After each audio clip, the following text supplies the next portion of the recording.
primeiro projeto de lei que foi apresentado pelo IAB para criar um conselho próprio foi em 1959. 1959, era o Ari Garcia Rosa, grande arquiteto carioca, que era o presidente nacional do IAB. Então, vejam, entre 1959 e 2010, 2011, na verdade, 2010, 31 de dezembro, foi sancionada a nossa lei. Vocês vejam quanto tempo, quantas gerações trabalharam, lutaram e discutiram e buscaram a melhor forma para criar, para trazer para as nossas mãos o controle efetivo sobre a nossa profissão. Hoje o Conselho, nós podemos dizer que está efetivamente implantado em todo o país, em todo o Brasil, está implantado, Orlando, em condições boas de funcionamento, as questões financeiras e administrativas estão razoavelmente equacionadas. O que nós conseguimos fazer até aqui, muito facilmente pode ser desmontado ou colocado em rota de dificuldades econômicas, financeiras e jurídicas, se não entendermos bem as responsabilidades que nós assumimos com o apoio de muitos colegas, arquitetos mais antigos e mais jovens, e depois de tanta discussão. Então, quando a gente montou o primeiro, a gente começou a ter que montar o conselho, né? A gente começou, talvez poucos também se lembrem, a gente começou numa salinha de 10 metros quadrados lá no CREA, emprestado lá no CREA. Foi o que o CREA nos deu para começar a funcionar e ficamos lá, todo mundo embolado ali. Aí você tem as burocracias, tem que pagar registro no cartório, tem que fazer uma série de coisas, tivemos que discutir, e isso é a parte que o Haroldo certamente teria muito mais condição de falar, como é que se distribuía o recurso, como é que a gente ia fazer isso, tudo num aspecto de novidade, dentro de regras de contabilidade pública, de gestão pública, e isso foi sendo feito, foi sendo montado, e se discutindo aí locação, instalações, mudando, até onde a gente funciona hoje, que ainda não é a sede definitiva, né? E até chegar hoje aqui com o Conselho. O conjunto autárquico, formado pelo CAL Brasil e os CAL dos estados e do Distrito Federal, eu costumo chamar a atenção que é bastante diferente do que era o CREA, o Sistema Confea-CREAS, regido por uma lei de 1966. A nossa lei é de 2010, já numa circunstância bastante diferente em termos de comunicações, tecnologia de informação, essas coisas todas, né? Então, naturalmente, a nossa lei é diferente, a começar do nosso registro, que é nacional. Então, tudo que tivermos que decidir, temos que decidir nacionalmente, né? Na época do CREA, talvez muitos de vocês já não tenham participado, né? Nós tínhamos uma caderneta, uma carteirinha, que era feito um passaporte. Como aconteceu comigo, eu fiz projetos em Salvador, em Fortaleza, em Belo Horizonte, no Rio de Janeiro, em São Paulo. Então, cada lugar desse eu tinha que carimbar o passaporte, assim, tinha que fazer um visto, né, do meu, e pagar uma taxa em cada estado, assim, para poder fazer projeto em outros estados. Agora não, nosso registro é nacional, uma pessoa que está atuando no Acre, indevidamente, pode prejudicar os arquitetos aqui do Distrito Federal ou do Rio de Janeiro, se estiver atuando mal. Então, é uma diferença substancial, é bastante diferente o CREA do CAL. O CAL tem uma outra lei, eu até recomendo a todos os arquitetos, mesmo os que não pretendem se envolver mais diretamente com o CAL, que leiam a lei para entenderem melhor o que é essa ferramenta nova que nós temos para defender a profissão. Um conselho profissional é completamente diferente de uma associação de classe ou de uma associação, de uma entidade sindical. Completamente diferente. As responsabilidades, a área de atuação é bastante diferente. Em alguns momentos se sombreiam, atuam de modo concorrente, um ajudando a outro, trabalhando juntos, né? Mas as obrigações do CAL são completamente diferentes. Para começar, tanto o sindicato como as associações ou o instituto, eles defendem o arquiteto defende um grupo profissional, mas defende o próprio arquiteto, né?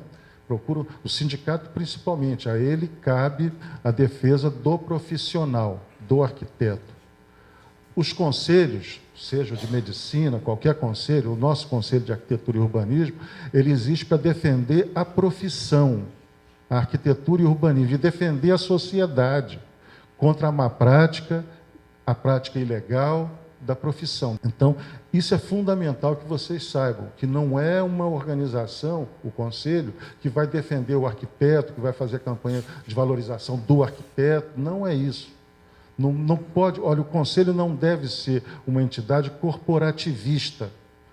Se o Conselho for levado a uma posição corporativista de defender a corporação, ele acaba contribuindo para prejudicar a própria profissão. Bom, nesse conjunto autárquico formado pelo CAU Brasil e pelos CAUs dos Estados do Distrito Federal, um conjunto autárquico interdependente, o CAU Brasil não existe sem os CAUs estaduais e vice-versa. Por quê? Porque o CAU Brasil ele tem a responsabilidade de criar normas, criar todas as normas que regulamentam o exercício da profissão e é a instância recursal. Então, o CAU Brasil é mais uma instância legislativa. A maior parte do nosso trabalho é criar normas, esclarecer normas, regulamentar a lei. Quem aplica a lei não deve fabricar leis. Por quê? Porque se ele fabricar a lei, se ele criar a norma e aplicar a norma, ele pode criar normas para favorecer ou prejudicar alguém, né? Então, é fundamental que se separe isso. Quem faz a norma não a aplica, não fiscaliza, não vai na ponta fiscalizar o profissional. E quem fiscaliza não faz norma. Nem pode se recusar a cumprir a norma, porque é uma outra maneira de fazer norma. Se você se recusa a cumprir uma lei, um decreto, uma resolução, é como se você estivesse legislando, né? Então, o CAU Brasil não é mais importante que o CAU DF, nem vice-versa. Um depende do outro. Sem o CAU DF, por exemplo, as resoluções do CAU são inócuas, porque não tem quem aplique. E sem o CAU Brasil, o CAU do Distrito Federal ficaria sem ter o que fazer, porque não tem as normas e teria que aplicar a lei diretamente, sem o detalhamento necessário, né? Então, são instâncias separadas, né? Necessariamente separadas, para que seja equilibrada. E nós não podemos permitir que isso mude. Na criação do Conselho, nós tomamos 3 decisões, é um tripé, que parecem decisões administrativas, mas foram decisões políticas muito importantes que nós tomamos, que eu vou citar aqui. Primeiro, decidimos já nascer grandes, quer dizer, como o nosso registro nacional, então decidimos ocupar o território nacional, ocupar geopoliticamente o país, para termos representação em todos os estados, mesmo naqueles em que a arrecadação não fosse suficiente para manter o Conselho. Como tratar disso? Na própria lei, nós já criamos um instrumento que nós chamamos de fundo de apoio. Então, todos os CAU que não arrecadam o suficiente para se sustentar, recebem uma complementação, para a qual todos nós, o CAU Brasil e todos os CAU estaduais, contribuem. Todos nós colocamos lá um pouco de dinheiro, cada RRT, cada anuidade, um pedacinho vai para esse fundo de apoio. Então, nós procuramos garantir a independência dos conselhos estaduais. Esse fundo de apoio garante isso. E o terceiro pé do tripé foi o Centro de Serviços Compartilhados que nós criamos, que concentra aqui em Brasília um parque de tecnologia de informação, inteligência geográfica, todo o suporte, tanto para a administração do CAU, nós temos que despesas, licitações, tudo que a gente tem que comprar é por licitação, contratação por concurso público, a parte administrativa, compras, passagens diárias, essa coisa toda, controlada por softwares, né? E também para prestar serviço aos arquitetos, fazer os RRTs, anuidades, essas coisas todas, né? Então, é um sistema complexo e de bastante contemporâneo que nós montamos em Brasília e que atende ao CAL no Brasil inteiro.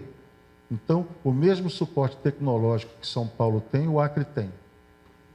Nós socializamos os nossos meios de produção. Então, esse tripé que deu condições para que os nossos recursos parcos fossem suficientes para podermos desempenhar bem o nosso papel. E temos.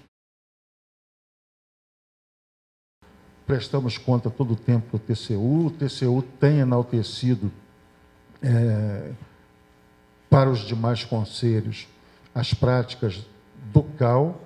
Eu mesmo já fui fazer palestras no TCU do Rio Grande do Sul, aqui no TCU, aqui em Brasília, explicando como que nós nos organizamos e tudo, como um exemplo para os conselhos mais antigos.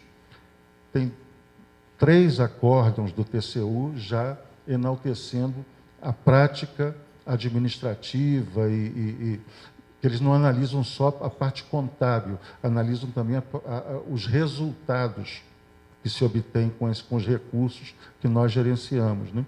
Então, essa arquitetura que nós fizemos no nosso conselho foi que o viabilizou e, se for mantido assim, o zelo para evitar o excesso de funcionários, essa coisa toda, se for assim, ele vai bem. Então, e temos que prestar conta, temos auditoria interna, auditoria externa, independente, e o TCU, né? São filtros, né, que estão ali marcando todos os nossos passos para ver se estamos gastando corretamente e atingindo os objetivos que a autarquia tem que atingir. Antigamente só checavam a parte contábil, agora não, checam os resultados, né, que a autarquia, o órgão público, tem que cumprir. Isso não foi um conselho que nos foi dado de presente. Foi conquistado, custou muito esforço, né? Muita gente batalhando por isso, e é uma organização que tem um papel relevante hoje na sociedade, reconhecida nos estados, reconhecida nacionalmente. A organização ela é feita com base na figura de profissionais que organizam, que dirigem, que fazem o papel de juízes de questões éticas e que têm a obrigação de fazer o registro de profissionais em empresas. Então, esses profissionais são eleitos numa chapa, então é um conjunto de pessoas, e essa chapa é definida pelo número proporcional de arquitetos que tem registrado nos estados. Então, é eleita uma chapa com o intuito de formar um grupo, de formar uma equipe que tenha uma certa coesão de princípios e que possa construir junto a tarefa do conselho.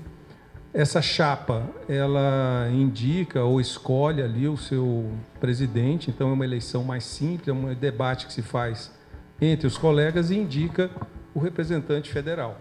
O representante federal vai participar desse nível que o Haroldo colocou, normativo, de discussão de políticas amplas que atendam ao país inteiro, de especificidades que sejam trazidas como representações internacionais, que a gente tem hoje algumas, e que alguns conselheiros se dedicam a aproximar essa nossa atuação dos países onde há interesses comerciais de lá para cá. Então, é um trabalho do Conselheiro Federal bastante amplo e numa ação nacional.